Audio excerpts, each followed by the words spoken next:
আসসালামু আলাইকুম। তো কিউএনএ সিরিজের 4 নাম্বার কোশ্চেন এটা। সেখানে যা বলা হয়েছে তা একটু এখানে বুঝাই।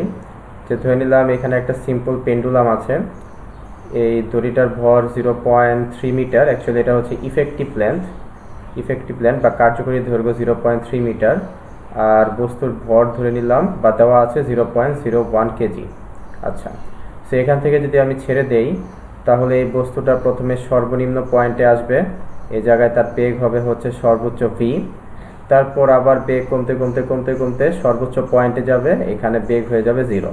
তারপর আবার এরকম দুলতে থাকবে। খেয়াল করে দেখো, এটা হচ্ছে একটা সেমি সার্কেল, তাই না? এই তো অর্ধবৃত্ত বা semi circle. So 1 number question, what is the kinetic energy at the lowest point. আচ্ছা, আমি ধরলাম যে এটা হচ্ছে লোয়েস্ট পয়েন্ট, এই বিন্দুটাকে আমি বি ধরলাম, আর হাইয়েস্ট পয়েন্টকে আমি ধরলাম এ। এখন এখানে যদি কোনো ঘর্ষণ না থাকে তাহলে আমরা বলতে পারি যে এ বিন্দুর টোটাল এনার্জি এবং বি বিন্দুর টোটাল এনার্জি অবশ্যই সেম হবে। খেয়াল করে দেখো তো, এ বিন্দুতে কিন্তু বেগ 0, আর বেগ যদি 0 হয় তাহলে গতির শক্তিও 0। তাহলে এ বিন্দুতে বিভব শক্তি কত? আমি যদি এই পয়েন্টটাকে ভূমি ধরে নেই, বা আমাদের রেফারেন্স লাইন যদি আমি এই পয়েন্টটাকে ধরি, বা সিম্পলি এই পয়েন্টটাকে আমি ভূমি ধরে নিলাম, ঠিক আছে?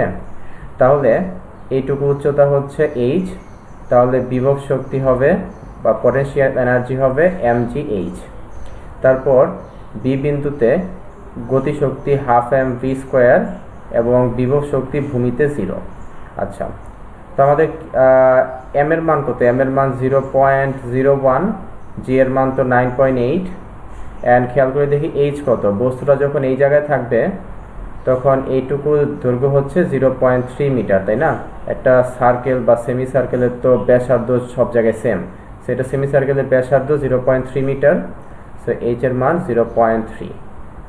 সো আমাদের অ্যাকচুয়ালি কী বের করতে বলছে হচ্ছে যে what is the kinetic energy at the lowest point, তাই তো? এই তো আমাদের এই 12mv² বের করতে বলেছে।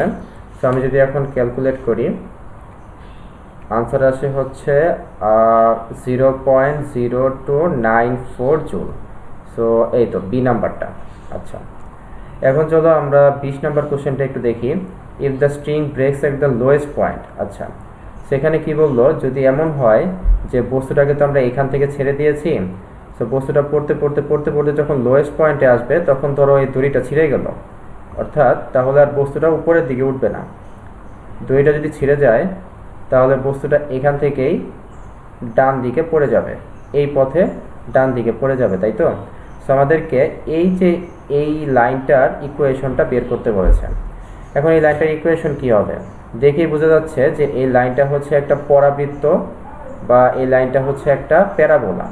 সেই প্যারাবোলার ইকুয়েশন আমরা কিভাবে বের করব? একদমই ইজি। আমরা একটা কাজ করি, এই প্যারাবোলাটাকে বাম পাশে একটু বর্ধিত করি, তাহলে বুঝতে সুবিধা হবে। এখন খেয়াল করে দেখো তো, তোমরা যারা কোনিক পড়েছ, এই প্যারাবোলার ইকুয়েশনটা কি?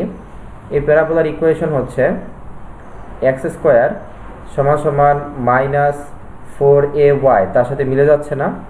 বা y = -1/4ax²। এখন যদি 1/4a কে আমি c ধরে নেই তাহলে খেয়াল করে দেখো যে এই তো ডি নাম্বারটার সাথে কিন্তু মিলে গেছে। সো এটাই হচ্ছে এই দুইটা কোশ্চেনের আনসার।